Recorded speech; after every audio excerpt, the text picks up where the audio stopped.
जनाजों में बड़े एहतमाम से आते हैं और बयान भी सुन चुके हैं हजारों दफा, लेकिन फजर नहीं पढ़ते, जोर में नहीं उठते दुकान से।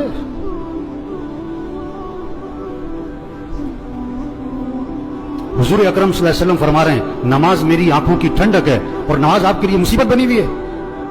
आपसे फजर में उठना मुसीबत बना हुआ है, आपसे अजान सुन के दुकान छोड़ना मुसीबत बना हुआ है। अल्लाह के नबी तो फरमाया नमाज मेरी आंखों की ठंडक है। आपने फरमाया इस्लाम और कुफर में फर्क करने वाली चीज नमाज है। अगर आप नमाज नहीं पढ़ रहे, अगर आपने आज फजर नहीं पढ़ी, आप कुफर की तरफ जा रहे हो।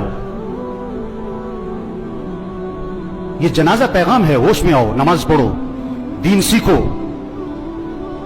नमाज के फराइज सुनाओ, नहीं आते?